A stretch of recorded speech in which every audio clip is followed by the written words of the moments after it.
Hello, it's 6th of May 2017, and this is episode 28 of Scavenger's Hoard, a Star Wars podcast. I'm Rachel. And I'm Kirsty. We're here to deliver a regular rundown of Star Wars news, analysis, and commentary, with a focus on the sequel trilogy and the future of the saga. So, Kirsty, how has your week in Star Wars been? Did you do anything for May the 4th? Well, I was actually homesick on May 4th, so yeah, I'm still not feeling great now, but it meant that I could watch some Star Wars, so that was the silver lining. So I watched the original trilogy again over the past 2 days, and I've also been reading Guardians of the Whills, the Chirrut and Baze book by Greg Rucka. Oh, nice. Yeah, I'm really enjoying that. Oh, good. I saw some people complaining because apparently it's not really about them being Guardians of the Whills, and I think that's what people wanted, but... Oh, yeah, it's still kind of in the timeline of, like, after the Imperials have obviously come in and taken over. So it's... Right. I don't know the exact time frame, but I'm guessing it's quite close to Rogue One. I don't want to go into spoilers for people, but that's just kind of my understanding of the story so far, but I'm only partway through it. Yeah. But yeah, they were my two favorite characters from Rogue One, so I'm glad that book came out. Oh, nice. Are they still just as much of an old married couple in the book? Well, I am biased in that I thought that from the movie, but yes. There's lots of stuff that I'm like, come on. It's that whole like roommates living together thing. It's like, okay, sure. I guess people can see it at what they want to see, but we shame no one for their ships here, Kirsty. No. Yeah, I mean, from my opinion, that was my understanding of it, that they were a couple, but I know that that's not what everyone thinks. So, Sure. How about your week? Yeah, no, it's been good. I was feeling a bit bad because I helped to participate in the Vanity Fair will give us photos expectation for May the 4th thing. Well, it was what everyone was hoping for, right? So it was what everyone was hoping for, and to be fair, there were some cryptic emojis, shall I say, deployed by members of Vanity Fair staff on Twitter that raised hopes. They shouldn't have raised our hopes. We should know better than that. But yeah, I did actually use the hashtag Vanity Unfair a few times. That's funny. Yeah, because of course I take these things like a mature adult. But yeah, basically I want my fashion shots of Arland and Rey and Kylo and Finn and Rose and Luke all looking badass in their costumes. That is totally understandable. Thank you. We'll get them at some point. Yeah, I'm sure they exist. That's how I've been comforting people. I'm sure these photos exist. They definitely do, because we know that Annie was out there with them, right, as they were filming.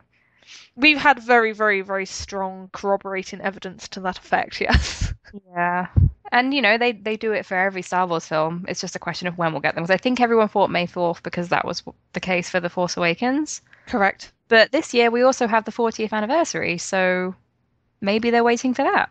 I think that would actually make more sense in terms of the usual time frame when Vanity Fair promote their new issue.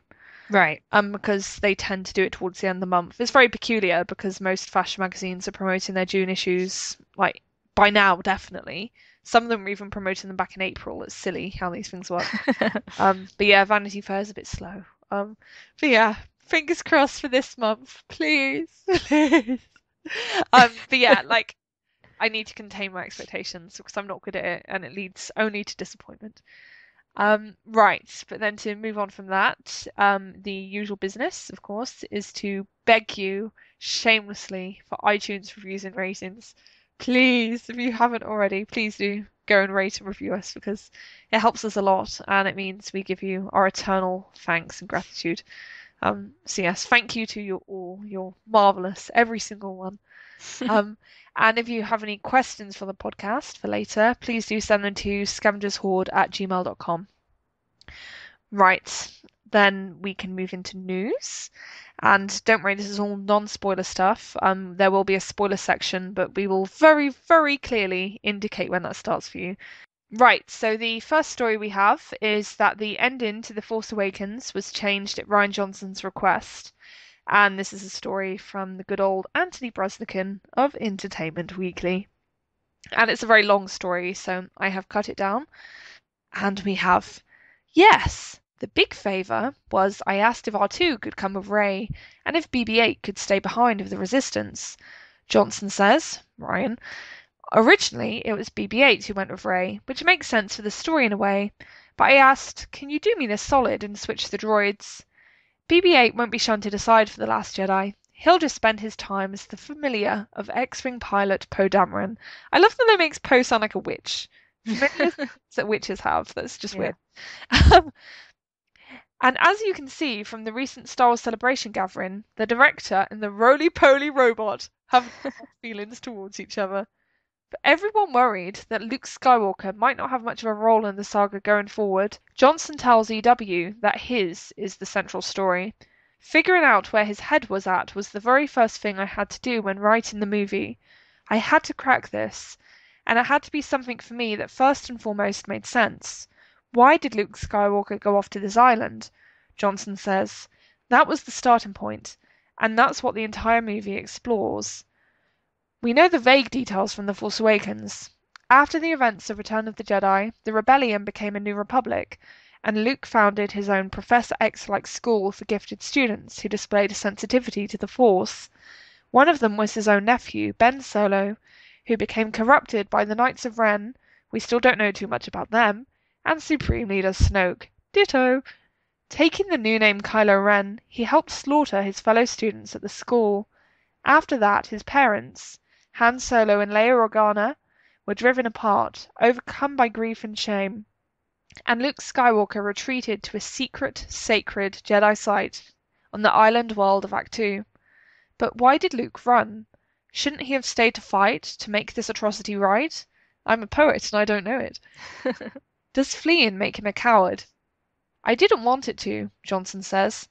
There has to be a good reason that makes sense to him, and to some degree makes sense to us. This was basically our May the 4th offering from Entertainment Weekly. I know quite a few people looked at this and were like, that's it, seriously. But I think people forget that May the 4th, it's not really like a big news day, and it never has been.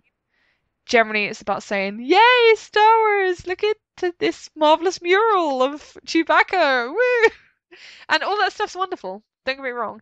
But when you're kind of in the game for like spoilers and news and like real solid stuff about the future movies, I think you can build up your expectations in the wrong direction and get disappointed when you feel that you're not getting the information that you were after. But with all that said, I think this is quite a nice little detail, and I think you can read behind the lines of this and actually find a more interesting story that's going on, like not being explicitly stated as such, but still coming through if you pay close attention. What did you think about this, Kirsty? Yeah, I mean, I liked the change that Rian made. I think that was the right decision, because R2 obviously has that connection to Luke that BB-8 doesn't, and it means that we know we'll get scenes with R2 that we didn't have in The Force Awakens. I think people were quite disappointed about that. Yeah. Even as great as BB-8 is, you know, they obviously have quite different personalities and temperaments. Yes. So yeah, and I've seen some people express concern that this means that J.J. Abrams hadn't figured out why Luke was on the island, but I would say that's pretty par for the course with a trilogy where you have different directors and writers, because it is up to Rian to make that part of the story. Yeah. So that's the story that we'll get in episode 8. And it doesn't really matter why he's on the island from the perspective of The Force Awakens. You know, he's just there, removed from the action, and he's kind of the MacGuffin. Yeah. And I know people who are super into the lore and mythology, and I am interested in that side of it. But that stuff from a storytelling point of view is kind of background detail that serves to allow the characters to develop in a way that the writers want them to. So looking at the way episode 8 looks to be constructed, with Luke and Rey isolated on the island, that's the purpose, right? So all of the other stuff, the explanation for why Luke's there, as interesting as I'm sure it will be, it's all a device to help Rey on her journey. Yes. So it's to serve character development ultimately. So it's a MacGuffin in itself, even if it turns out to be very interesting. Yeah. So I don't think people need to worry about that too much. Yeah. No, that's very true. I think, like you say, the whole idea of this isolated island where there's only going to be Rey and Luke, that's because that is a very particular relationship and dynamic they wanted to explore with those characters. So Hmm. they deliberately wanted to isolate them away from everyone else. And having that as part of the story for episode 8, that would have been much more important, I think, to the overarching narrative than Luke's actual purpose and having gone to the island to begin with. And like you say, it's important that JJ didn't flesh out all the reasons for that, because then what is there for Ryan to do? Because he's just taking JJ's ideas and basically adapting them into a script, and that's not very fun for him. It doesn't require him to use his imaginative powers, I guess.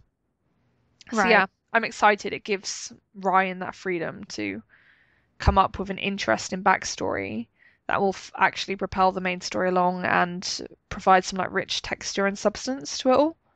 Hmm. And the emphasis on Luke being the central character as well and his story, I Mm, think there's something there being left unsaid because we know that Luke went to the island after his nephew fell to the dark side, mm, and there are hints in canon that that's because of something that they discovered while they were out hunting for Jedi lore together. yeah, So I've seen, or some people I'm sure are very happy about the idea of Luke being the main character. yeah, Lots of people love Luke, but I think, and we've talked about this before. We've said that it it has to be that Luke was on the island for a reason. He didn't just flee because he's a coward, because Luke Skywalker isn't a coward. yeah, So that would just not have been a satisfying way for the story to go. But the fact that he's there for a reason, and Kylo Ren's been trying to find him, and it's all converging now, right? yeah, So it's all going to converge as part of Rey's story again. So I've seen some people be a bit worried that this means that it won't be Rey's story now, but Luke and Kylo Ren's conflict is the backdrop. So that's kind of, and again, this is coming back to what you say about them being like the devil and angel on her shoulder. There's going to be that split in theory and belief about what they should be doing with the Force and the Jedi and everything. And yeah, then that's her site for, internal conflict and trying to figure out her place in the world and moral discovery, as Rian Johnson was saying last week. yeah. So I think it all sounds great. Yeah, no, absolutely, because obviously there has been lots of emphasis on the dynamic that Rey is going to share with Luke, and lots of big talk about Luke being the main character and the central focus. And I'm absolutely sure he is going to be central to the story, but it's also going to be a question of him being central in the ramifications that his actions had for the other characters and how the other characters relate to him. Is not just going to be like the Luke Skywalker show, because we've moved on from that now and Luke isn't the protagonist anymore. So it's really got to be about like Rey and how she sees Luke and how she feels about Luke. Um, and yeah, I think we're also going to see like the other side of that, as you alluded to, Kirsty, through Kylo Ren, because as you can see from that teaser poster, Luke and Kylo are shown as these like equally prominent but opposed figures on the poster. So yeah, it's natural that we're going to learn about both of the characters through each other's stories. We're going to learn about Kylo through Luke's story, and we're going to learn about Luke through Kylo's story. Hmm. Um, so yeah, and I think ultimately Rey's going to be like in the middle and having to like weigh up everything that she hears and listen to what they have to say and like form judgments on the base of it. And she's going to have really like tricky dilemmas to face and hard questions to answer.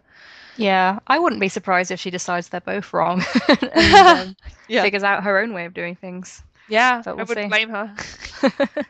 Luke and Kylo aren't exactly great adverts for their techniques, to be honest. Yeah, not right now. Judging by the teaser, it's like, okay, this family is a mess. Exactly.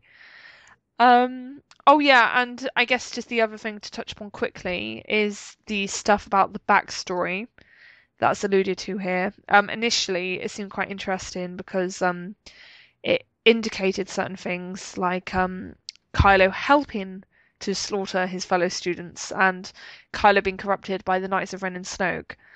So it refers to those things, but those things haven't really been confirmed or stressed in other sources.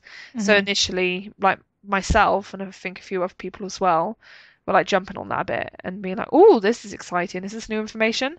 But we have since learnt through Matt Martin, who's a member of the story group on Twitter, that we shouldn't run too far with it because it does seem like it's most likely just the author extrapolating based on like the Force back from the Force Awakens, where you see the Knights and Ren with Kylo in the rain and Hmm. stuff. Um, so yeah, it seems really interesting, but like I'm not getting excited about it because it probably means nothing really. And I Yeah. think that story is going to be one of the central surprises probably of The Last Jedi. So realistically speaking, I don't see it being leaked in this way, like just as like below the line paragraphs in an EW story released for May the 4th. I don't think that's how that information will come to light. Yeah, it's tempting to look into what Anthony Breznican says a bit more than other journalists because he's so in there with Lucasfilm. Yes. Um, but it does seem like he kind of just this is his reading of what happened from The Force Awakens, and if anything's like not in direct quotes from Ryan or whoever else he's interviewing, it's probably best just to take it with a pinch of salt. Yeah, exactly. And to be fair to Anthony, he does preface it by saying we know the vague details from The Force Awakens. So that's probably his like journalistic way of saying this is the impression one is left with from The Force Awakens. Um, so yeah, I'd say that's very like heavy extrapolation from The Force Awakens, but Yeah, no one can agree on what happened in The Force back, so no, not at all. I do like the allusion to a Professor X-like school. Hmm. I do not see Luke as a Charles Xavier figure. No, me neither. Right, then the next story is that episode 9 started over with Carrie Fisher's death, and this is again reported via Entertainment Weekly. Although I think Kathleen Kennedy was speaking at Celebration. I'm not 100% sure though. Obviously, with Carrie having passed away, it shook everybody, Kathleen Kennedy says. As they tried to figure out what this meant for Leia's continuing story, the only option was to leave their original ideas behind. We pretty much started over. So yeah, Kirsty, what do you think about this? I guess this was always going to be inevitable, really. Like, you could never keep the story the same if in the first draft it was written under the assumption that Leia would fully be part of the story and then obviously tragically Carrie dies and Right. I you get like can't I have don't that. Yeah, exactly. I don't think it's anything to panic over because it doesn't mean that everything leading up until episode 9 is suddenly irrelevant now. It's just that they had to do some rewrites Yeah. to start over where Leia's part of the story was concerned. Yes. But I'm guessing the bulk of the story has not changed, but certain things are going to have to be adapted. Yeah. Um, like my guess right now would be that if Leia was going to have a critical impact on Kylo's redemption, that kind of stuff will probably move over to Luke's role. Yes. But who knows? Yeah. My feeling is that I guess realistically the only way to tackle this, if it's not tackled at all in The Last Jedi, and it doesn't seem like it will be, is I think to actually have it covered in the opening crawl. So Mm. obviously say General Leia Organa has been tragically killed or something.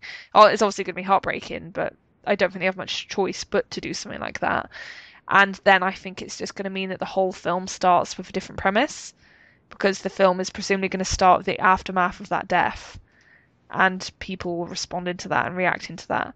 So I don't see them doing it so that Leia only dies like halfway through the film, Right. because you can like have people talking about her throughout the first half as if she's alive, and then suddenly be like, oh god, General Leia Organa's died, and it all happens off screen. Yeah, that seems more tasteless to me. Yeah, I think that would be really tasteless. So I think the only option they really have is to have it happen right before the events of the film start, and then like build the film off that, which obviously would result in quite fundamental changes. I don't think it will mean that all the characters' arcs will be like fundamentally altered, but like you said, stuff like Kylo's redemption, if Leia was going to have a big role in that, then that is going to mean there's going to be big adjustments to Kylo's role and Luke's role because he'd presumably be taking some of that on himself. Right. So yeah, that it's going to have lots of ripple effects basically. I guess the only blessing in this situation is that there was enough time. Like, and I kind of feel awful for saying that, but I think it would have been immeasurably worse for the production if it happened like a week before shooting began or something. You know, it would have thrown Oh, everything. I think they would have had to postpone it if Yeah, that's what was they going to happen. they would have absolutely had to postpone it. So yeah, like basically they had time to regroup, they had time to rewrite the script to accommodate it, and I do think that just talking purely in terms of the films, I think that's probably the best possible circumstances, because it does mean that it won't be like a big rush job, or at least I'd hope so anyway. Oh, I think so, because Kathleen Kennedy was also saying at Celebration that they're thinking of doing a table reading pretty soon. So they have to be pretty far along with it, like they have the story down. Yeah. And it's like we said last week, we've had those rumors about shooting starting in July or something, which is Right. crazy. I know some fans, and I completely understand why people would want this. Some fans want Leia to be recast, but if they're rewriting to adjust from what happened, then I don't think it sounds too much like that's what's going to happen. No. And I kind of think that would be at odds with all these statements they've been making about Carrie as Leia and Leia as Carrie and stuff. You don't make comments like that on your official website and then just go and cast another actress on that part. I could understand, and if they had done that, I'd have tried my hardest to accept it and be supportive of it, because I think there's an argument to be made for the like integrity of sticking to the original story, like regardless of like real world tragedies. But at the same time, I think with something like Star Wars, it does go beyond just the stories. And yeah, like there was this sense that the actors and the characters are so intertwined that you can't really separate them out. Yeah. But yeah, all very sad, but it seems like it was the only reasonable option. Right, then the next story is just that Lucasfilm has been confirmed for D23, which is not a shock. And yeah, it was just on the official D23 website, and they've confirmed there's going to be a Walt Disney live action films panel on Saturday, July 15th. And yeah, it's basically inevitable that Last Jedi is going to be there, and I'd also expect the Han Solo spin-off movie to have a presence. Yeah. Is there anything in particular you'd bet on seeing there, Kirsty? I wonder if we would see some behind the scenes footage. Yeah, I think that's a good bet. I think it's probably still a bit early to have a full trailer, although who knows? Yeah. But yeah, we'll get something like that. Like they'll have to turn up with something. Yeah, at the last D23, I think they did a Drew Struzan poster for The Force Awakens. Oh, okay. And that was like the big deal. But I almost don't see them doing another poster again so soon, because obviously they already had that amazing teaser poster at Celebration. So, yeah, I think we'll probably have to wait a bit longer. But yeah, no, it should be cool. And I know that people expect D23 to be where the Han Solo movie really gets in the spotlight for the first time. Also, do you think we'll get the title? Yeah, I've seen lots of people speculate that. And maybe like a first presentation with the cast members and stuff. Okay. Cool. And I could definitely see that. I do also wonder there's going to be stuff at San Diego Comic-Con, because Force Awakens had a big presence there in 2015. They even managed to drag Adam out, which is quite a feat. Adam does not like these things. Well, they basically had everyone there, didn't they? They did. They had Donal. Gleeson, yeah. I love how both our minds went to Donal. I just remember it because that was when he blurted out the name of Starkiller Base. Which you wouldn't think would be that big a deal, but it's Star Wars fandom, so everything's a big deal. Yes. Oh my god! I think they like prompt like a big deal because there's like wasn't like Starkiller a character from the old EU. Yeah. Yeah, and people are like, oh my god, what's it mean? What's it all mean? And it's like, I understand, I extrapolate and over exaggerate the importance of everything, so I'm not about to judge anyone. Yeah, my favorite part of those interviews actually is Adam and Donal were both asked about like, are their characters evil, and obviously they couldn't like answer definitively, or at least you thought they couldn't. So Adam was like, well, what is evil? Like, trying to get very, very verbose with it and everything. And Donal was like, yeah, he's evil. Like just straight up, yeah, Hux is evil. Donal's very plain speaking. Well, it speaks to the different characters as well, right? Because Adam's made it quite clear before as well. He doesn't like to think of Kylo as a villain because Kylo thinks he's the one on the right side, right? So sure, to get into the mind of the character, but I just thought that was really funny from Donal. Yeah, Donal doesn't pussyfoot around. Yeah. On the subject of Donal and Hux, I just need to mention that I got the amazing Star Wars The Doodle Strike Back book. Oh yeah. It has the most amazing page on it with Hux. And it's like a picture of Hux, like just sat there looking bored and stressed out and annoyed. And there's like an empty space next to him. And it says, General Hux just needs a friend. Draw one for him. I will not stand for this woobification of evil space Nazis. Down with this sort of thing. Down with this sort of thing. Yeah, I'm surprised that hasn't caught fire on Tumblr yet, to be honest. I think I just need to do a high quality scan, then we'll see. What I want to do is actually encourage people, like artists and stuff, to actually like draw in a friend for Hux. Well, I assume the obvious choice would be Millicent. Yes. Millicent be the obvious choice. There's also the possibility of Kylo making Moon Of Eyes. course. Yeah. And maybe you could have like Tarkin, like Mufasa, like from Lion King, like just stand in like a spectral cloud, smiling down upon. Okay, and then the next thing is that Laura Dern has spoken about working on The Last Jedi. And this is two separate interviews. The first one is from the spokesman, and she says, "What I can say is I had the time of my life," Dern told the Associated Press. "I felt like an 8-year-old every day at work, to go to work and be in makeup and hair and walk out in this community of people. And be in a studio where you look down the corridor and you see Chewbacca. The mind," Dunn says, "melts, and you feel like you're at play." Dunn is so good at finding stuff to say when she can't say anything at all. Yeah, but she's really not saying much except I really enjoyed myself. Exactly, right? Yeah. Yeah, and then the next one, or actually I should say here that I think the journalist from CBS has actually been a bit naughty and been on Making Star Wars. Yeah. Look at stuff about Laura Dern. This isn't really okay. It's Trying really to trick not them. okay. Yeah, it's been a bit underhand. But I will say that this is like the most surface level stuff about Laura Dern's character. But if you are sensitive to that, then please just skip 5 minutes ahead. But I wouldn't consider it like hardcore spoilers, which is why we're talking about it here. Right, so the interviewer says, "You're playing an admiral in Star Wars The Last Jedi, but your character has been described as very feminine. How do you enjoy playing another strong female character who still values her femininity?" Oh my God, this question. I haven't read that description actually, so I can't comment on who I'm playing. I don't know if that's the correct description, but what I can say that I love about The Last Jedi is that it empowers female characters, girls and women, and minorities, and an iconic female character like Carrie Fisher gave us. Part of the legacy of Star Wars is that women are not just part of the story, they make the story and the mythology of the story. That's always been there thanks to George Lucas and his invention. Being part of that is really exciting, and how they are flipping the script in terms of diversity in various roles. I feel super proud to be part of it. So yeah, not okay, CBS. Not okay. Like trying to catch her out. But Laura is so good.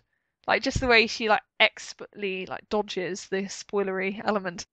Yeah, that really is a dodge because it's like, oh, I don't know about that. Sorry. But I don't let's know just if talk that's about. the correct description.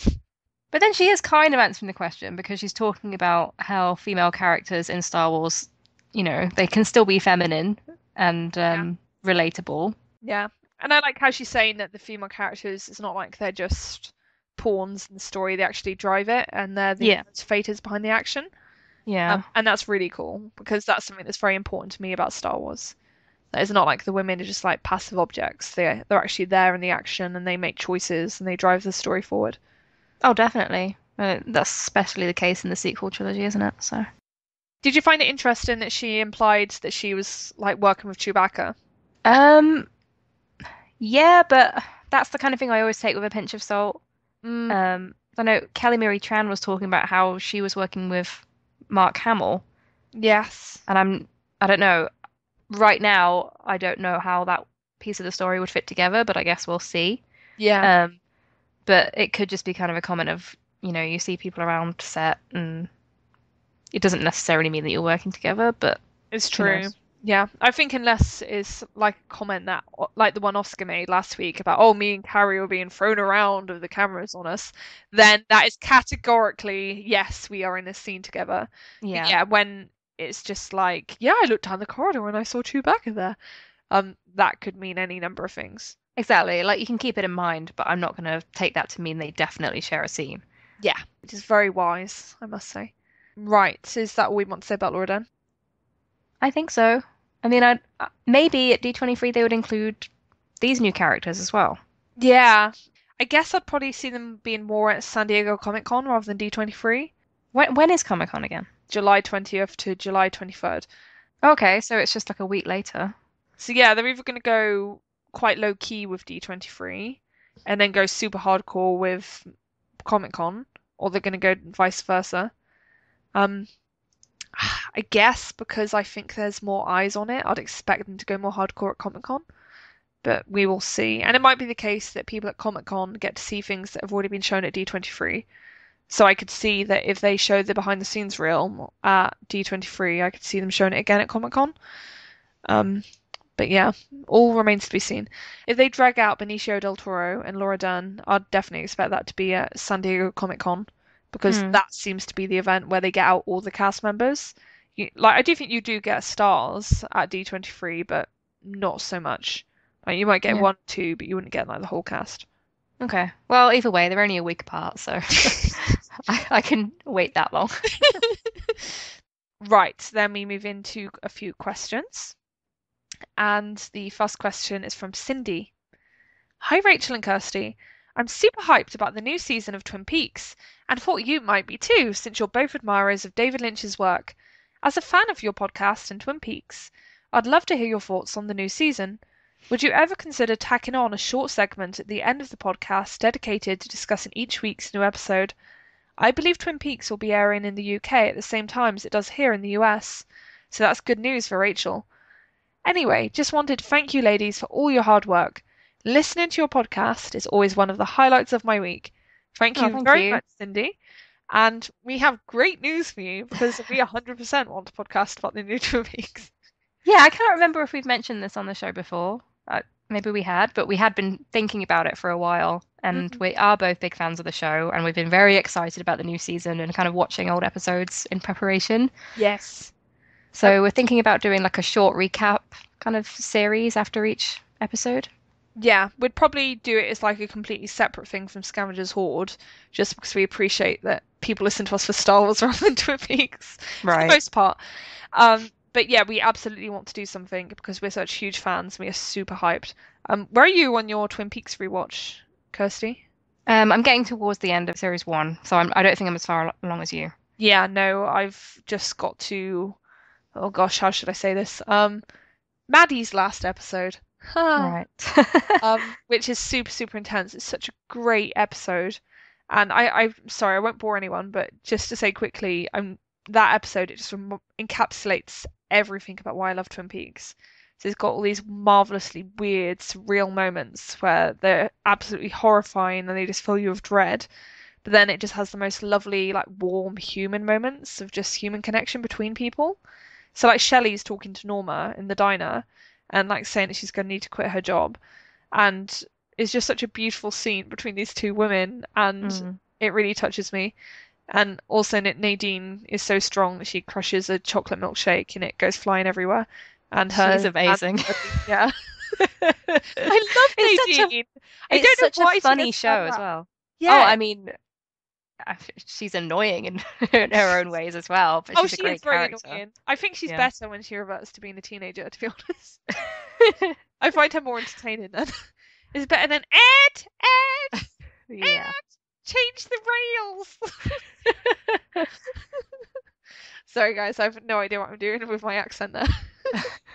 But yes, Cindy, we definitely want to podcast about Twin Peaks and we are super excited. Oh god, and how amazing was that teaser? Just seeing people's faces again. Yeah, it's bliss.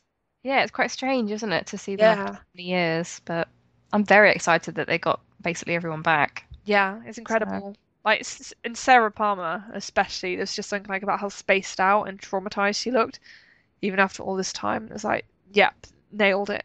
That is so the character. Did you say Sarah Palmer? Yeah, Sarah Palmer. Just the mum. Yeah. She's she's one of my favorite parts of the original show. Like the pilot episode, I just think she's so fantastic. Yeah, she is. Like the performance when she realizes Laura's gone. Oh my god, that's so awful. Like it's heartbreaking.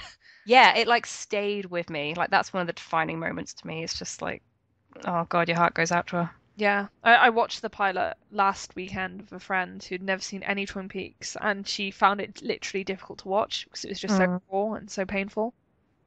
Yeah, pilot's intense. It really, really is. And then the next question is from Cassie. Dear Kirsty and Rachel, let me just start off by saying a big thank you for the podcast. I absolutely love everything about it. You're both such nice, open-minded, and positive people, and you have such wonderfully intelligent and meaningful conversations about Star Wars. Thank you. That's very nice. Right, and then just to skip straight to business, the question. Kirsty, I was wondering how the meetup at the pub Orlando went at Celebration. You guys haven't mentioned it on the podcast yet.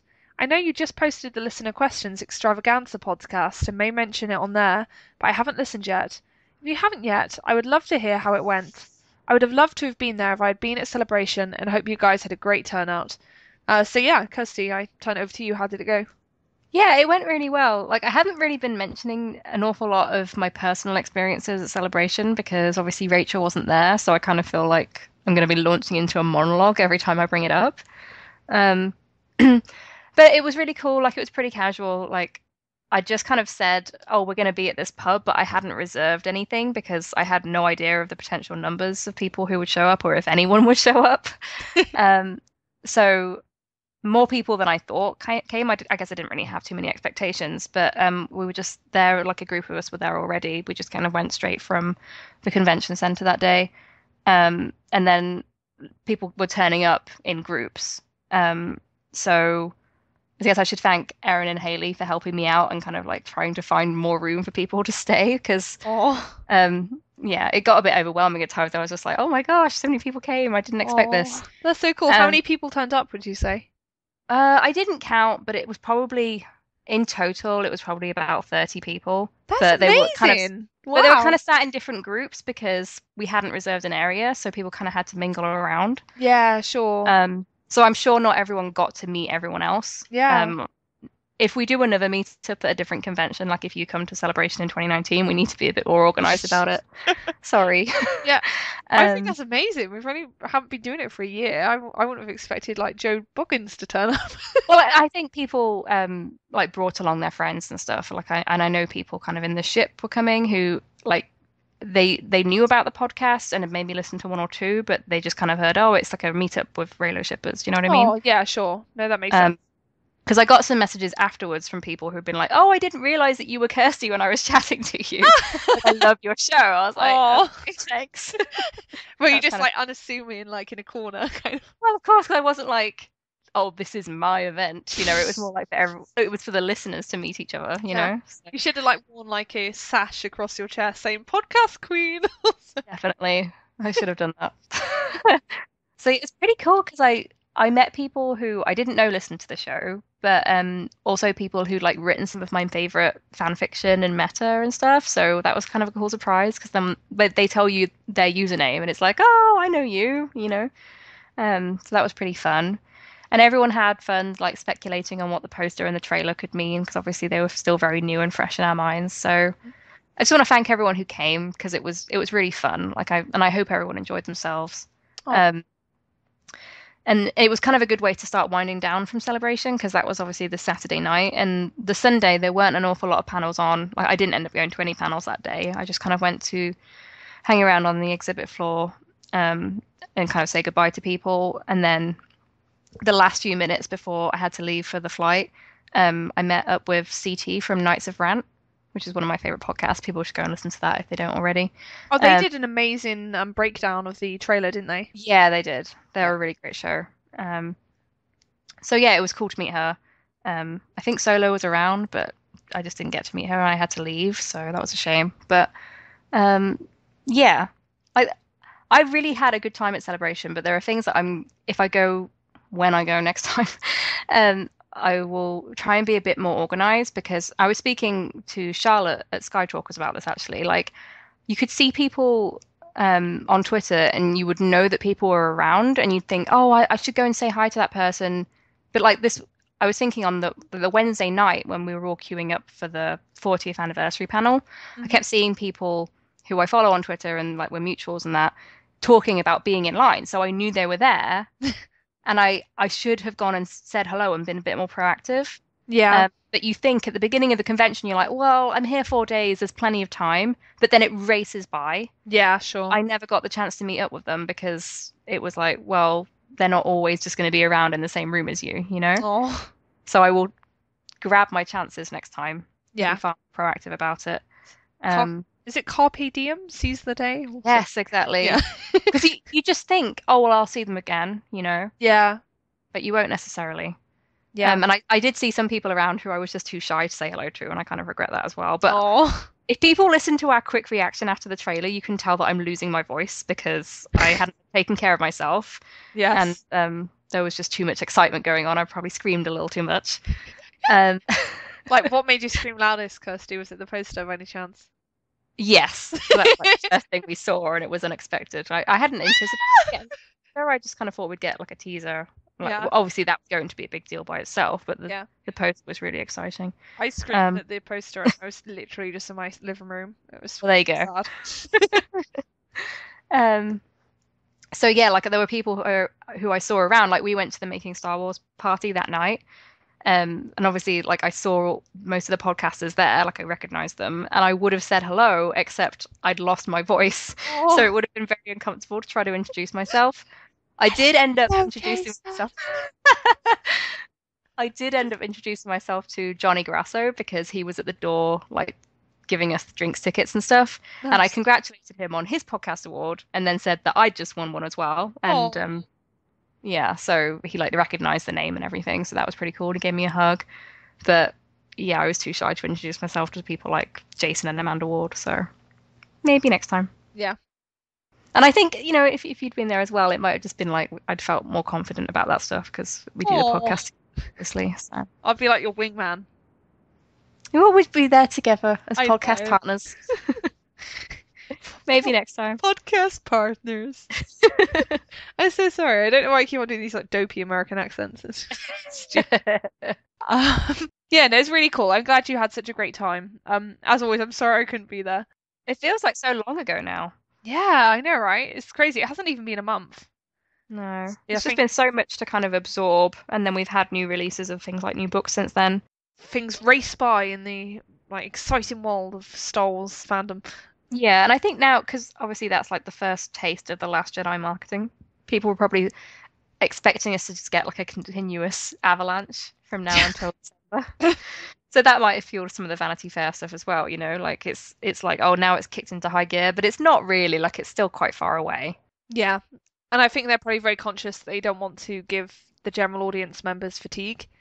They don't want to like wear people out on all this stuff and exhaust the goodwill. Which I think is sensible. I don't necessarily like it for my own selfish reasons, but it makes sense. Yeah, I mean, and they've got other films to promote as well, I know Lucasfilm don't so much, but at Disney they've had Guardians of the Galaxy this week and everything as well. So yeah, absolutely. Right, that is us done basically with non-spoiler content, and that of course opens up the forbidden doors to Spoiler Kingdom. I shouldn't. Do it. I shouldn't. Do it! Oh, it's so cheesy. so cheesy. Right, okay, so then all the silliness of sampling Revenge of the Sith dialogue aside, we can move into our spoilers. And the first spoiler is from Making Star Wars. And it reads, in Star Wars The Last Jedi, I've learnt that the horse we used to call the Space Horse is actually called a Falvia. They're race horses. As we've noted previously, Canto Bight is gambling, and we used to call it the Casino Planet. Well, the Falvias are high-dollar racehorses on the world. The beige-brown Falvias were glimpsed last summer during filming on location in Dubrovnik. The head of the horse is sort of like a cross between a Tauntaun and the Luck Dragon from the Neverending Story. Last summer, a friend in Dubrovnik told us about the filming and sent us some photos as well. This combined with some new information, I have learnt that the sequence begins in the stables. Finn and Rose appear to be on the run, chased by men in luxury speedos and the Star Wars equivalent of tuxedos or formal wear. Finn and Rose duck into the stables, and they're met by the alien that tends to the stables. Inside there are jockeys too. Someone has got to ride the Falvias. Finn fast talks to the guy as they steal the Falvia and race away on the stolen steed. They're eventually engaged in a fight with the speeder and the fancy Canto Bight guys. After they defeat the guys in the speeder thanks to Rose, they ride up into a coffee shop or cafe and meet their contact as scheduled. The cafe is like something out of Charlie and the Chocolate Factory. Bright colours of space beans that look like candy, to be honest. I saw it once and it was like a neon Starbucks. I really can't do it justice, but just know it was bright and sugary. The food inside looks like jelly beans, but I don't think that's the intent. I really like this. It's gonna feel weird to stop saying Space Horse, to be honest. I became Yeah, the Space Horse. I'm finally getting used to the names of the new planets, so I suppose Yeah, we'll get there eventually. I do still quite like Planet Dubrovnik.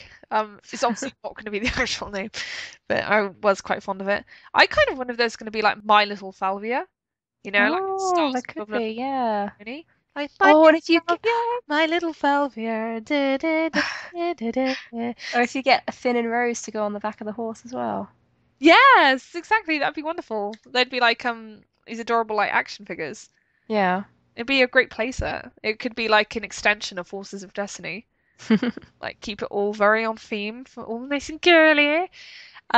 But yeah, no, I like the sounds of this, and also this ties up with a casting detail we had a while ago because there was like an entry found for someone who'd been cast as Stable Boy. Yeah. So Reddit is sometimes right.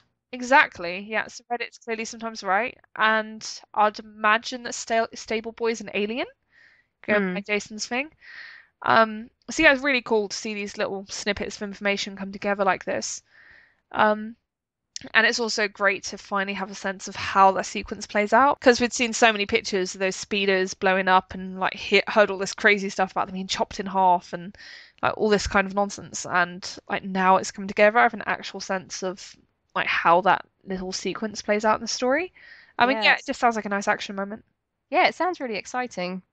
And I wonder who the person is that they're meeting, because I guess that could either be um, Justin Theroux or Benicio del Toro. Yeah. I can't remember. Was Jason kind of implying in a separate spoiler that Justin Theroux was one of the people in the speeder chase, or someone else? Right, let's see. Thoreau will be playing an expert slicer, and we're hearing that he has a pivotal moment. His costume is pretty interesting as well. Imagine Indiana Jones's white tuxedo from Temple of Doom, but weirder and with a Star Wars twist. Thoreau's character wears a white tuxedo-style jacket over a black suit. His sequences fit into the casino section of the film where we saw the Dubrovnik exterior shot last year. Yeah, so it doesn't sound like he's one of the guys in the speeder because the guys in the speeder were wearing like black costumes. They Okay. had like white shirts, but besides that, they were black. All Uh, right, so maybe it is him that they're meeting. yeah, it would definitely make sense. Um, Maybe they need him to help them break Benicio del Toro's character out. Hmm. Like it's like think like a slice as a hacker in Star Wars parlance. Mm-hmm. Um, so yeah, like in Star Wars, it'd probably be some kind of high-tech prison. And we're like, okay, dude, we need this guy. Help us. I'm really excited about this, the way that he's describing the cafe as well, because that Yes. sounds like something brand new, like not necessarily, it's definitely not like something we saw in the original trilogy, but it also doesn't sound overly like something we've seen in the prequels either. Yeah. It I think the sounds closest we really got is colorful. probably that bar that Anakin and Obi-Wan go into with the the death sticks. Oh, do you mean like So the nightclub? yeah, The but clone. it Yeah. sounds different from that as well, but just something completely new, which is really cool. It does. It's gonna be really interesting to see this kind of like urban environment, like that Mm. isn't Coruscant. Like I like Coruscant. I think it's a really cool planet, but obviously with Coruscant, it's not like there's any like surface level to that planet because the whole idea is that everything is like in high rises and in Hmm. just this constant traffic. Whereas in Dubrovnik, it's clearly got streets and like it's more grounded, I guess. So Hmm. it'll be interesting to see that kind of infrastructure because I think we even saw those like clothes shops. Like there were clothes shops being set up in Dubrovnik, and that is Yeah. just so awesome. Like who knew? Um, right, then the next story is that we just have a roundup of some spoilers from the more recent episodes of Now This Is Podcasting. I need to say thank you to Shino from Reddit for writing this summary because it saves me lots of time and keeps me from a laborious task, so thank you. The first set of notes, they're from episode 177, and they go. Rose's character is more of an engineer than a maintenance worker. the trailer isn't indicative of the texture or feel of the film, as Jason has seen it so far. From costumes and what he's seen, Jason thinks most of what was shown in the trailer is from Act 1 or early in the film. He doesn't think the tree, which the books are in, is the same tree we saw in the leaked set pictures. That's very interesting. Mm. The shot with Phasma walking through burning debris is likely part of Finn's adventure and inside of the Mega Star Destroyer. Jason believes that the shot of Kylo's shattered helmet is on the floor of the medical bay, which Kylo gets treated in. He totally hasn't seen a picture of Kylo in a hospital bed with an FX droid next to him and a shattered helmet on the floor. When Jason saw the original costume of the Knights of Ren, they had Luke's green lightsaber in their possession. For Luke's costumes in The Last Jedi, Luke hasn't seen any lightsaber. He's seen a walking stick and a cattle prod type of stick, but no lightsaber. Yeah, so obviously we'll move on to what was summarized from the next podcast soon. But just from that, what stands out to you, Kirsty? I suppose the idea of the trailer not being indicative of the overall texture and feel of the film, which indicates that Jason's seen much more of it. Yes. So hopefully there are more spoilers coming down the pipe. Yeah. I think that to me it's probably means that he's seen lots of really like unique and imaginative stuff. So I think about the description of like Snoke's throne room that we had last time and like now this like crazy cafe in Canto Bight. Like there is absolutely no sniff of that in the trailer. Right. Basically you get up to and inside of like hangars and stuff like that, which doesn't really reveal much. I guess we get that one glimpse of Crate, but yeah. Overall, it's quite conservative. It assumes people want to see things they're already familiar with. Yeah. But yeah, like there are lots of interesting parts here. Obviously, the one that you mentioned before, the idea of the books not being in that tree that we've seen, because that would be a fair assumption to come to. And I think it was an assumption that I'd made.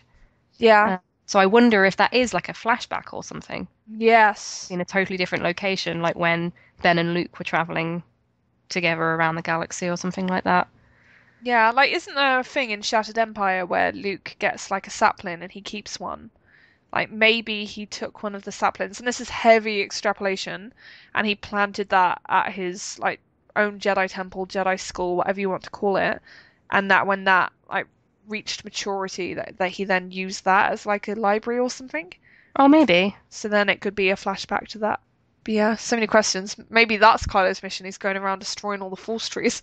I'd believe anything. I can't remember the tone of when Jason was talking about this on the podcast, but when he says he totally hasn't seen the picture of Kylo, I take that to mean he has. Yeah, like I'm really bad at reading like sarcasm and irony and anything like that. I'm so literal. It's really bad. And yeah, so I'm definitely not the best judge. I did interpret it as him saying, "Yeah, I've totally seen this."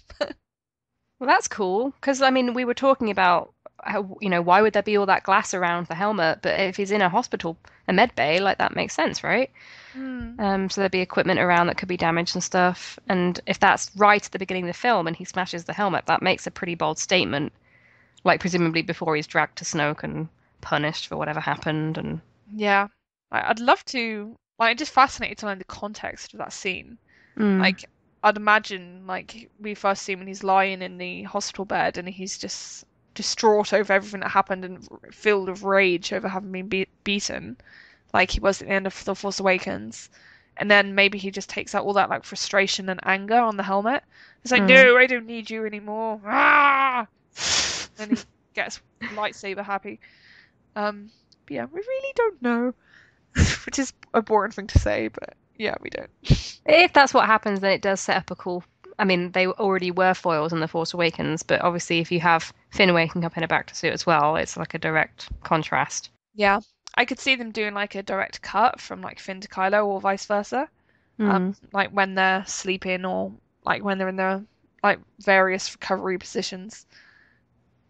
Because they did that at the start of The Force Awakens, because you obviously have Finn putting his Stormtrooper helmet back on, and then there's just a smash cut to Rey, and she's like, it's the same like kind of close up, and she's got her scavenger gear on.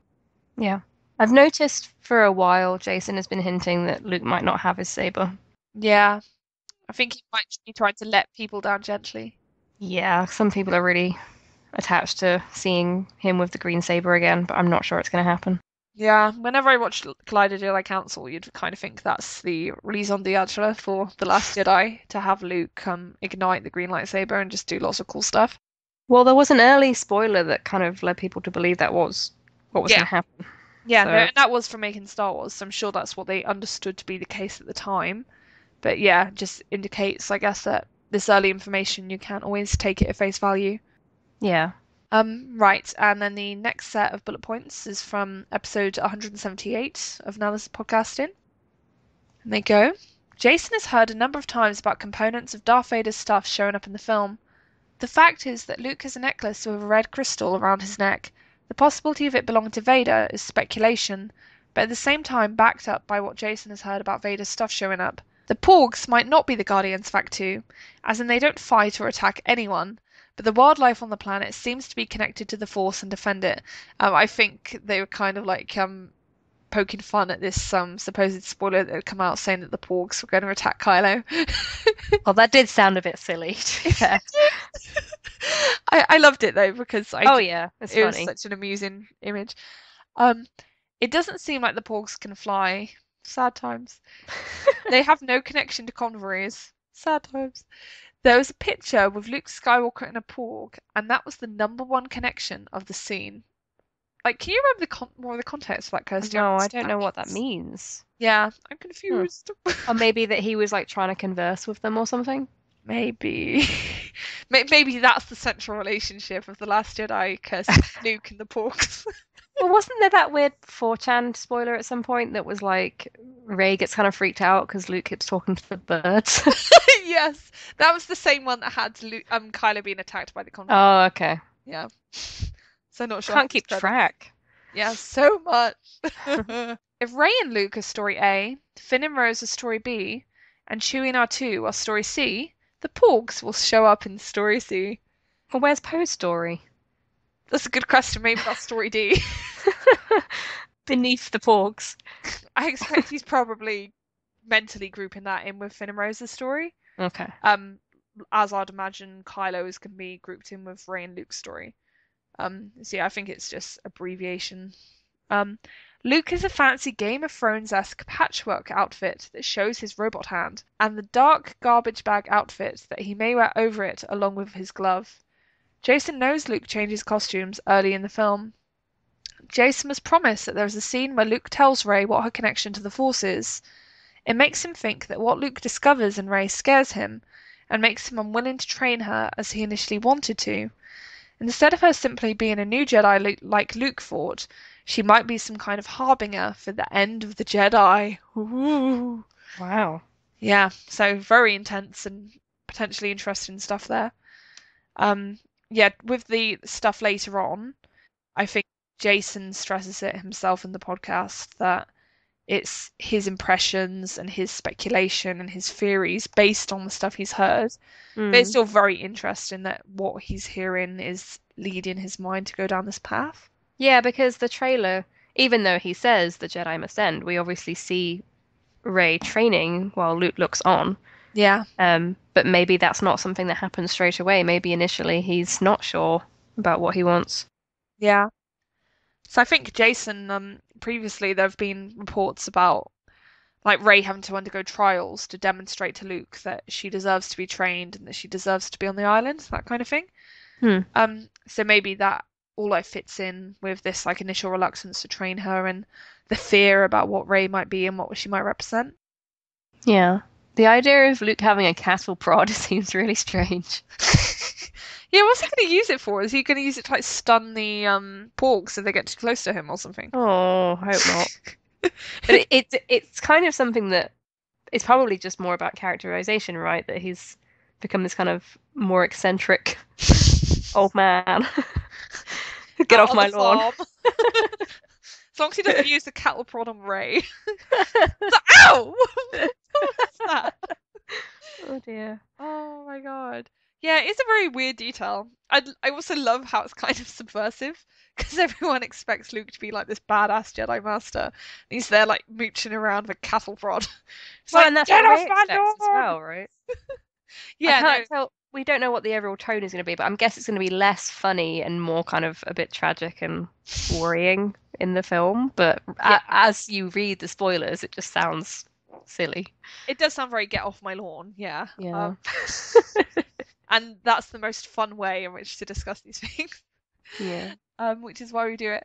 I like the sound of this Game of Thrones-esque patchwork outfit, although again I'm confused. I don't understand what that means. Yeah, they have funny ways of describing the outfits because this thing about the garbage bag, like the, I'm guessing what he means is kind of a weathered textured leather because he compared it to the costume, the cape that Kylo has, and like that poncho that you see Rey wearing.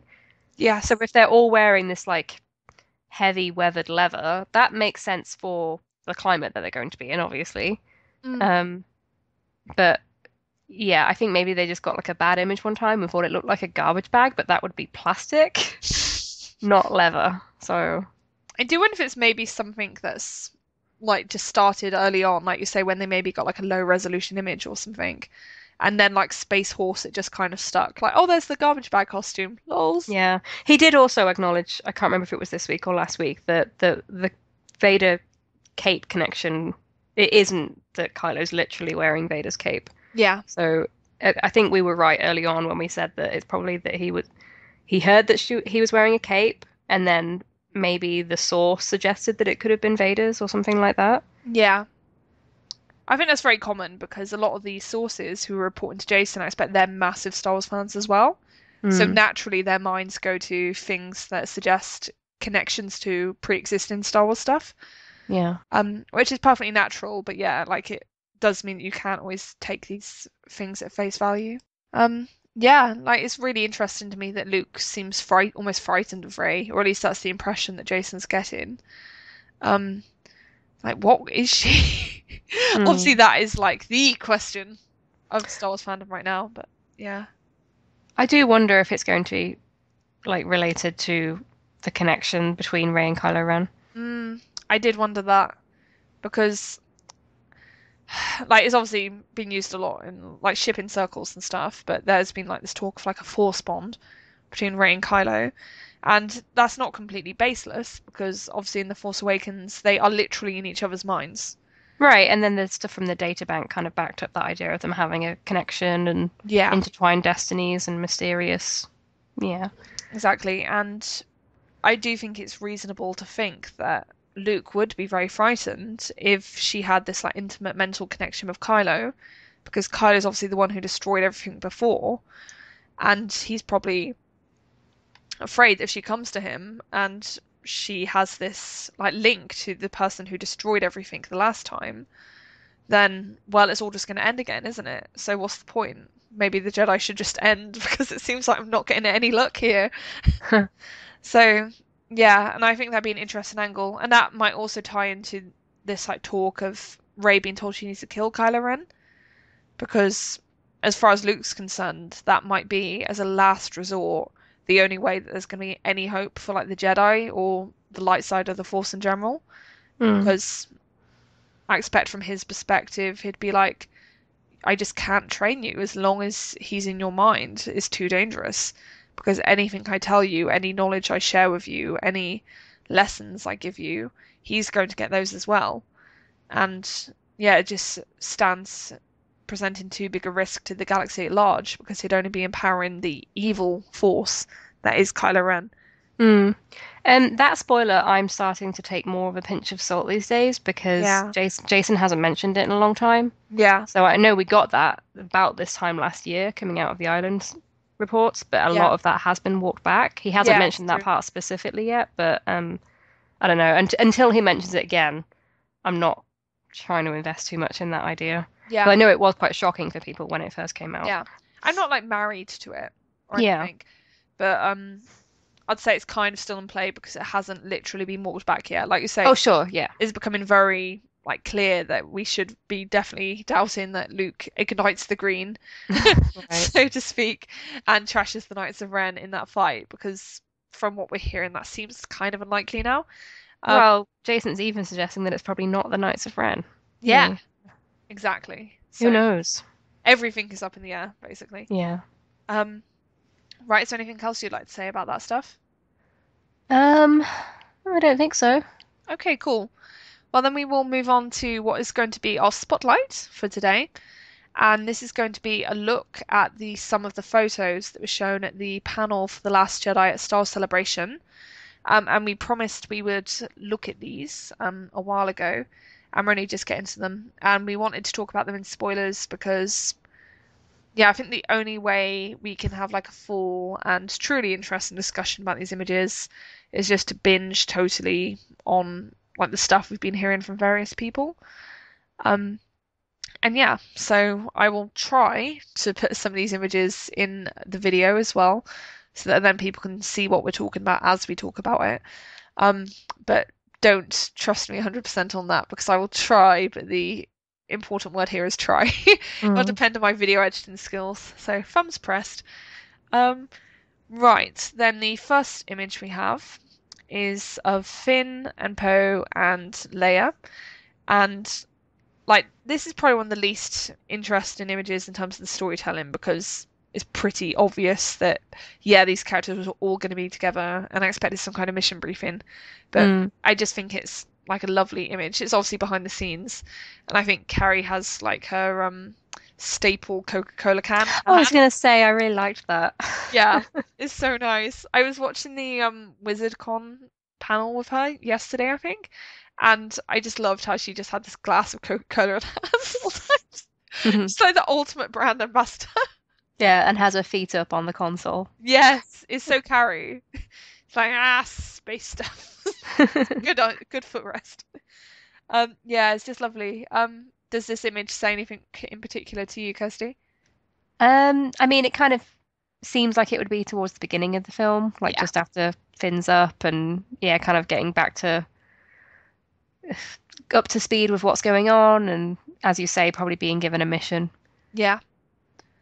And it's nice to see Finn and Poe together as well because a lot of the spoilers we've been hearing have suggested they're on quite different trajectories, Mm. which kind of surprised me a bit because I thought it was a no-brainer that Finn and Poe were going to spend even more time together in The Last Jedi because people loved that dynamic so much. I totally think it's a good choice to split them up because then it makes it more interesting and allows them both to be tested. So if they were together, then it would almost make things too easy because they're both Yeah. such good friends and they can rely on each other and they can trust each other. But then if you separate them from each other, things become much more like perilous and exciting, I think. Yeah, I can understand why people would make that assumption if they didn't know about Calamari, Tran, and Rose. Yeah, If you've been keeping up with spoilers, it's been quite well known for a while that Finn and Rose were going to be spending a significant amount of time together. yeah, Um, and like you say, if these characters already have a bond and it's kind of similar to Finn and Rey, then how do you really test them? yeah, So there's not really a huge amount of conflict there unless you bring in something else. So exactly. Right. Then the next image we're going to talk about is the one that shows Kylo and Hux. And like this is initially three images. It well, it has includes Captain Phasma too. yeah, it does have Phasma. I actually cropped her out of the image on our notes because I was Because just you're a sexist. yeah, I'm a flagrant sexist, Kirsty. I hate my own sex. It's like God, women. God. No, it's just like I'm sorry, I just can't get down with Phasma. Well, she just looks the same. Yeah, she just looks exactly the same, and I just wouldn't have anything to say. I mean, we've been promised that she's going to play a more prominent role. Yeah, no, So, and to be fair, we will talk about her later because there's a yeah. much more interesting photo of Gwendolyn Christie with the helmet off with Finn and Rose. Mm. And yeah, so that's basically where we're going to talk about Phasma. Sorry for the Phasma hate if you like her. Apologies. I think she was just included in this because it's like, oh, the First Order are back, you know. I mean, for some reason they're not including Snoke, I'm guessing. It's the evil trio. Yeah. Yeah. Um, Hux's hair is parted a different way. it is, yeah. Important details. To be fair, it actually almost looks to me like they're trying to make him look a bit older. Oh, maybe. Yeah, which might be because a lot of people said he looked like a toddler throwing a big tantrum. He did look very young to be a general, which I know is part of the character, but He did. I think they might be trying to give him a bit more credibility this time. mm. Which if they're giving him a more mature look, that might fit into that. But yeah, he looks very like cowed there. I'm guessing this is all in character stuff, unless Like, well, actually, no, maybe it's just behind the scenes because Adam is super intense at all times. Oh yeah, exactly. If they're kind of staying in role, that could be Yeah, it too. But in that case, I suppose it still would be in character. So yeah. But yeah, the expressions on their faces and their stance, they do say to me that we're looking at images of Kylo and Hux rather than Adam and Donal. Um, and yeah, it looks to me like they're either getting or about to get a huge ticking off. it's a pretty big pout. It is, yeah. They look very scolded. It's like, I'm sorry. I know it went very wrong. And this was the first look at the scar as well, right? It was, yeah. I was like, what? Where is it? Yeah. Wait, can I get my magnifying glass out? Yeah, exactly. It's like so barely present. Yeah, and Kylo looks very healthy and in very good condition considering what happened to him. Mm. And yeah, he has like a tiny little baby scar, which is very cute and nice and aesthetic. Um, yeah, with Hux, do you think he's going to survive past Act 1? I'm not sure. Mm. We have to hear more spoilers, but the fact that we haven't just makes me a bit concerned. Yeah, like I think I wanted to bring it up just briefly because I was thinking, and I seem to recall before The Force Awakens came out, he had hardly anything on him from making Star Wars either. Oh, okay. So while it's tempting to say, it does look very suspicious for Hux, wouldn't bet on him not being in the film in a fuller capacity, basically. Yeah. He just does generally seem to be a character who flies below the radar. It did surprise me. When I thought about it, I was like, oh, wait a minute, there have been no spoilers. Maybe that means he could die, but it's also just maybe that's just a section that people don't have Yeah. sources in. So I expect everything Hux did was almost certainly studio stuff. I Yeah, think things are much more nailed down anyway. right. When like Kylo and Hux, or like either together or separately, when they are being chided, do you think we might see a return of that compassion dialogue from Snoke? I think there could be a variant of it because they're going to Yeah. need to kind of get people up to speed. Like they're going to have to explain a little bit about what happened towards the end of The Force Awakens. Mm, So they're going because I mean we saw in the commentary as well, J.J. Abrams recognized that people weren't super clear on the fact that Kylo like regretted killing his father and then like the reasons why he was acting strangely around Rey. So mm, that they're going to have a little bit of exposition in some form yeah. and to kind of set the scene like that he's ordered to go off and find her or whatever. Yes. So it just makes sense to have a little bit of recap from Snoke there, and Snoke is basically an exposition device, right? Yeah. So I can see that happening. Yeah. And again, just like working off the premise that it is true that Luke wants Rey to kill Kylo, I could see the parallel to that being that Snoke orders Kylo to kill Rey because he can see that he's still conflicted. He can see that there's still light in him, even though he's killed his father. So then it's like, well, like it's this girl, isn't it? That's the root of all the problem because you had compassion, because you didn't just go in for the kill and get rid of her, because you were like, oh, you need to teach her and everything. Like it all went horribly wrong. So yeah, you need to eliminate her, and unless you do that, I'm not gonna believe that you're actually committed to this. So I could see that being the situation where you have Kylo and Rey, and they've both been told by their respective masters that you need to kill each other.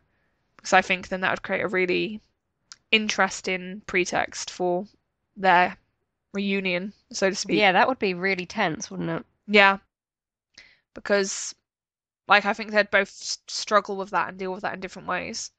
Yeah, I mean, you'd know on one level that neither of them could succeed. Like, neither of those characters can die just like that. Yeah. But you'd start to wonder, well, how are they going to get out of that situation then if one of them has to kill the other? And then if it turns out that they decide not to, then what happens then? Yeah. I think create a very interesting like hinge point for the story. So it could potentially send it spiraling off in a very different direction. Mm. Yeah, and I guess the only other thing to say is that there was a lot of talk about Kylo's eyes in this particular shot because basically Adam has hazel eyes, and in the image his eyes seemed kind of vaguely yellow, I guess you could say. And I did see some people interpreting it as Sith eyes, but yeah, as far as I'm concerned, that's just not a thing. Like it does literally just look like the light catching on his naturally hazel eyes. Yeah, I saw that from a couple of people, but most people seem to be fixated on the scar. So Yeah. Scargate was the big deal. Yeah, Scargate got the most attention. There was no eye gate, thank heavens. Right. Then the next image is really interesting, actually. Yeah. So it shows, is obviously a behind the scenes shot, but it shows Finn, and he's stood right in front of Phasma, who's like sat down. And then behind them, there's a bunch of stormtroopers with Kelly Marie Tran as Rose. And yeah, you can see she's wearing something around her neck. Would you say the like rectangular thing that like Kelly has, is that like a script or is that like some kind of prop? It's too hard to tell. Yeah, it's way too blurry, unfortunately. Didn't we hear that she was going to be wearing a medallion of some kind? Yeah, we did, and I was just wondering if that might be it, but it seems like a very funny shape for a medallion if it's like rectangular. Yeah, it looks more like it would be a script or something. Yeah, I do think she's wearing something around her neck though. As you can see like a white funny, Mm. but that might just be like the lapel of the uniform. So yeah, God, this is such minute speculation. I love it. I know. This is what we do with our free time. But yeah, so I think we've previously heard rumors about Finn infiltrating a First Order base, and this clearly seems to be from that sequence because like Rose is definitely in a First Order uniform, and underneath the dressing gown he's wearing, I expect John is as well. And yeah, I guess the first sniff we had of this was actually from a Daily Mail article. And amusingly, it seized on this because Princes William and Harry went to the Star Wars set, and apparently they actually filmed stuff as stormtroopers. Does that mean they're the stormtroopers in that photo? They might well be, actually. Like, there's the one furthest to the left who's like talking to the guy, kind of looks a bit like William, but it's really too vague to be completely sure, to be honest. But yeah, it could be him basically. But yeah, the Daily Mail ran with this because the princes were on the set and they briefly described a scenario. And they said the princes dressed up in full stormtrooper gear and filmed a scene in which Rey and Finn infiltrate a secret base. The rebel characters are in a lift with Benicio del Toro's character when a group of stormtroopers enter, two of whom are William and Harry. Yeah, so I think this shot might actually be quite closely related to that because that is, I think you could easily describe that as a group of stormtroopers behind Rose. And they're clearly on a First Order base. Obviously, there's no Benicio del Toro here. And it's important to say that the Daily Mail article seems to be mistaken in reporting that Rey was with Finn because I'd imagine that the original comment that got corrupted was, oh, it's like maybe like John and like a girl or something, like just a generic description. And people are like, oh, a girl, it has to be Rey. Right. So they assumed it was Rey when it was actually Rose. Because, yeah, I don't see Rey being involved in this sequence at all. It pretty clearly seems to be from Finn's story, and it seems to be quite separate. Yeah, and it makes sense to have that error if people weren't aware that Kelly Marie Tran had been cast at that point. So. Yeah, they were aware she'd been cast, I think, but okay. Like, no one had any idea like how big her role was. Oh, I just mean like if the Daily Mail had made that mistake. Like they might not have personally known. Because there was someone quite recently as well who didn't know about Kelly Marie Tran and was reporting on the footage that they showed. I don't know if it was the Disney shareholders or something else that came out around that time. And they were describing her character but didn't know who she was or anything like that. Yeah, no, there seems to have been lots of like misreporting basically because people weren't aware of how crucial this new character was going to be and they just made assumptions. I think that's what happened. Yeah, and the other interesting thing to talk about here is that obviously this is Phasma and Finn in the same photo. And we have been hearing really interesting things about Phasma and Finn from our friend Boffin Spy on Reddit. Yeah, and they've posted a few things about like the interactions between Finn and Phasma. And yeah, the main report that they've given is that Finn amputates one of Phasma's arms. And yeah, so this is what he says. I'm told that they decided to replace Phasma's blaster being damaged with a full-blown amputation. Her arm will be, the word used was cut, but I do not believe this is very accurate in all honesty. The injury is inflicted by another main character. At the risk of speculating or revealing too much, it is done in anger, and it is not the worst thing that happens to her in episode 8 either. there was a follow-up report to this, and in that it just clarified the details of the scene. This injury is not inflicted upon Phasma by Rey or Luke or even Kylo, but by Finn. Not only is it done out of anger, but apparently it is specifically in act of revenge. And yeah, there's then lots of confusion like over the weapon that Finn uses. So the source was asked, so Finn is using some type of bladed weapon, I presume. And then Boffin Spy said, no, I wouldn't say that. And then someone else asked, do you know if he uses any weapon other than a blaster in the film, or is that info you can't reveal yet? I'm not even sure if he uses a blaster in the film, but the weapon he uses in this particular scenario is not a blaster. And yeah, then when he's pressed for more specific details about what's being used, Boffin Spy says apparently he uses lots of different things. Also, it's more than just the hand, like I think just meaning that the whole arm comes off rather than just the hand being taken out. Ooh. Yeah, so it sounds very gruesome. Yeah, it's very interesting stuff, I must say, and I do think it seems very plausible, like it adds to this picture we're getting of Boffin Spy as a reliable source of information. Would you agree with that, Kirsty? You still being more trepidatious? It makes sense because we've been saying for a while that Phasma's going to have to be Finn's primary antagonist. Mm-hmm. And I did notice in an interview at Celebration I was watching that John Boyega had talked about having to train with a new weapon. Yes. There's another spoiler that fits with this and kind of hints at what kind of weapon it could be. Yes. And that's one from Making Star Wars, which was probably more reliable. So if it all fits together, then it seems like it would make sense. Yeah. No, in the Making Stars report on the new Executioner Stormtrooper, he's apparently a kind of trooper that Finn faces off against at some point. There's a description of this Stormtrooper's weapon.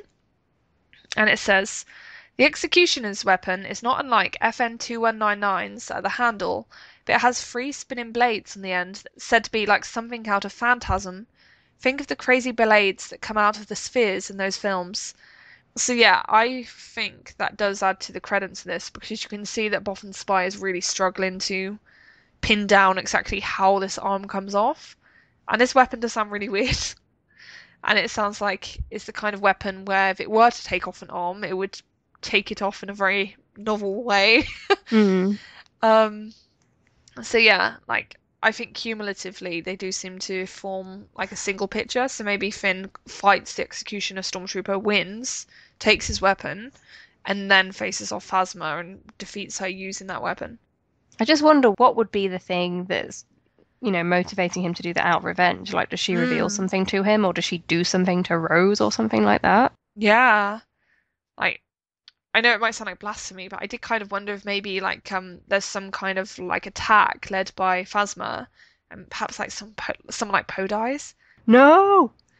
Like, well, that's the thing. Like, they might do something like that for that shock value, for that like Darth Vader twist moment. It might, I guess, it might come in the Resistance stream. In the plot. That would be really upsetting. It would be really upsetting, but they are going to have to raise the stakes, though, aren't they? Like, yeah, this is the thing. When people talk about, oh, well, obviously the First Order have to win this time because the Resistance won the other one. It's like, okay, so what does that mean? Is someone going to have to die? Yeah, like, so they need to have weight to this stuff.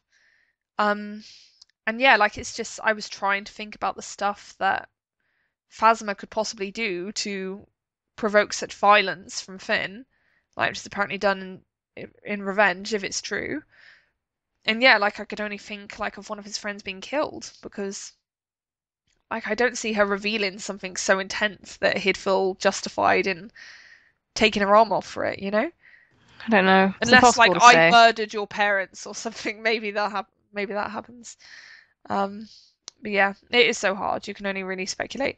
I guess the only thing I would say is I doubt it's like Rose dies. Oh, yeah, I don't think so either. When I said I thought she could do something to her, like maybe she takes her prisoner or something. Okay. And Finn is trying to get her out, but I don't know. I hope it's clear to everyone that we are just completely speculating here. Yes. We don't have any of our own sources, so we're just kind of trying to patch various spoilers together. Yeah. Please don't run with the idea that Poe is going to die. That is literally baseless. That comes from nowhere but my twisted mind. Yeah. I suppose it could happen, but we'll just have to wait and see. Exactly. Yeah, so don't get the hankies out, basically. Right. Then the next image is a really lovely one, and it's Rey in the rain, and she's holding out her hand, and she just looks totally blissed out, and like, yay, rain! And it's so nice. It's just such a lovely image, and it makes total sense as well because on Jakku you're not going to get rain. She saw snow on Starkiller Base. She did. I guess maybe because of the circumstances, then she didn't have time to soak it up. You're like, snow! That would have been a really funny interlude if, like, just for like 15 seconds, she just stood there, like, held her hands out and like felt the snow coming down. Well, had it been more realistic, as in not Star Wars, she could have been like, wait, what is this stuff? Yeah. And if it had been realistic, she would have frozen to death and got hyper. Oh, yeah, I know, in her tiny little layers. I was like, Rey, that should not be comfy, remotely comfy. And I find it so weird because at one point they pay lip service to that by having Rey get Finn's jacket. He's clearly given her his jacket. But then like they just randomly swap clothes again. Yeah. And his jacket's back on Finn. And it's like, I need scenes. You need to explain this to me. I don't like costumes just teleporting from people. Yeah, I think the continuity got a bit messed up with lots of things. They started taking things out. The continuity in The Force Awakens is complete ass. And I say that as someone who loves that film. But the continuity is often non-existent when it comes to costumes. Yeah. Like my favourite is Kylo returning to Rey's interrogation cell from like Snoke. And I could swear like he has at least 3 different looks in that 15-second period. It's like, guys, seriously. Yeah, but with this lovely image, like, does it say anything to you, Kirsty? Not really. It just seems to be like a quiet moment of contemplation, presumably before something more exciting happens. Yeah. I do wonder if it ties into that rumor about Rey fighting the sea monster. Yeah. We've heard that Rey wears a cloak for that scene from making Star Wars. Mm-hmm. And she's obviously close to the sea. And I also can't help but think that the like rocky terrain behind the Falcon, that reminds me of like the area in Ireland where they were filming with the sea monster puppet. Yeah. Because like it is like this rocky area going off into the sea. And it does look almost like the terrain that's just behind her. So maybe this is just before she goes out to fight the sea monster. Which is a marvelous sentence. Just before she goes off to fight the sea monster. If Rey and Kylo are in each other's minds and they can, like, to some extent, like, feel what the other person's feeling and sense each other's, like, emotions and thoughts, I just love the thought of Rey, like, being, like, full of wonder and amazement and joy at experiencing rain for the first time. And then Kylo, and he's all, like, angry and, like, tense and, like, pumping himself up to go to Act 2 and fight her. And then he feels this, and it's like, I don't like to feel your emotions. It'd be interesting if she could feel his anger at some point as well, I suppose. Yeah, two-way street. Okay, and then the last shot, which is perhaps the most interesting, right up there with the shot of Finn with Phasma, is of Daisy, and it's behind the scenes. She's got an umbrella over her, and it's clearly raining because everyone's in their parkas. And she has lost the jacket. Alert! She has lost the jacket. And yes, it's interesting for many reasons. Kirsty, why don't you talk about what you get from this image? Well, we'd had spoilers from making Star Wars that when Kylo and Rey reunite on Act 2, and they're presumably going to fight, Rey doesn't have her jacket on, right? Yeah. And it's raining. Yeah, at the time Jason said she doesn't have a vest on, but he has to mean a jacket because, yeah, like vest, she definitely has the vest. So yeah, it's kind of funny to me. Obviously, they're going for maximum drama, but she doesn't have the jacket on at the moment when she probably needs the jacket most. In a torrential downpour and in the middle of a fight. Oh god, she's not going to be very comfortable. It doesn't mind. Have you ever seen like Kenny Everett sketches, Kirsty? No, I don't think so. Kenny Everett, who's like a radio presenter, and he also did like a comedy sketch show on TV, like in these early 80s, I think. And there's a sketch called All in the Best Possible Taste. And he like dresses as a woman, and like almost every story that this woman who tells, and she's like this ridiculous like chat show host is like, and then all my clothes fell off. And I'm sorry, but there's just something patently ridiculous to me about what scenario is contrived so that when it's pouring with rain at a time when Rey needs maximum cover, like just the jacket comes off. It's like, how? Right. Especially as there's that clip in the teaser which leads you to believe she's running towards the fight. She's probably not. It could they're tricking us, and then it could be a totally different moment. But she's running towards because Kylo's in the next shot, and she's wearing her jacket then, right? Yeah. She's got the full-on costume. But Maybe- this looks like a moment of transition because she's taking that off, and then like maybe her hair gets wet and comes down.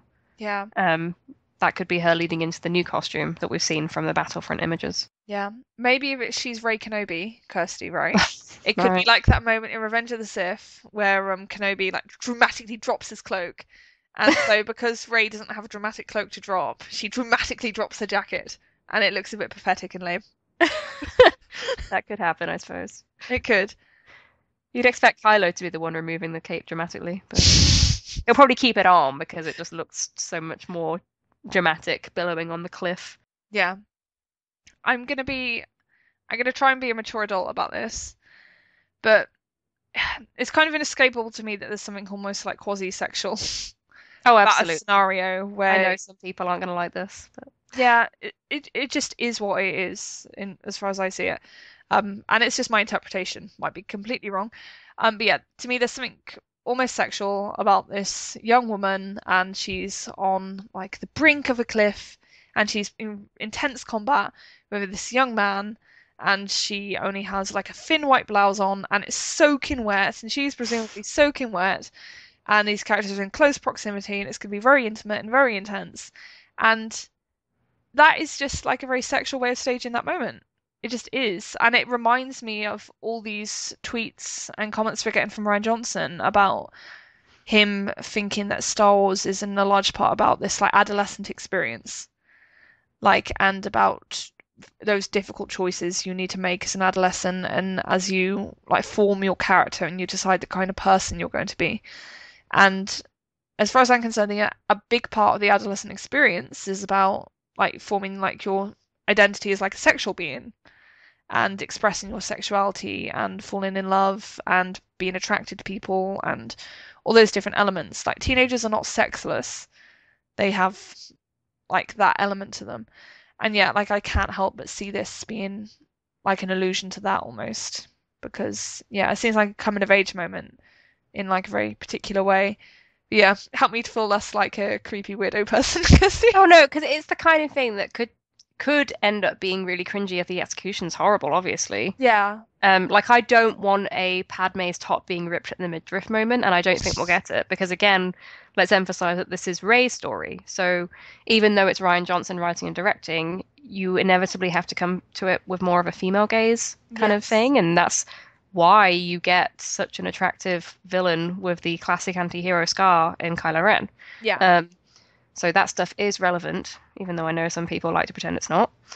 So yeah, like, again, it all comes down to the execution, and I don't think that he would be too voyeuristic or like too objectifying Rey. It would be more about a moment of discovery for her. Yes. And something is just, she discovers something, whether it's her and Kylo talking as they're battling and some kind of secret's revealed, or she makes a choice that she wasn't anticipating going in. Yeah. That kind of changes the game, in some way, because it has to. This has to mean something. It can't just be them fighting and then that's the end.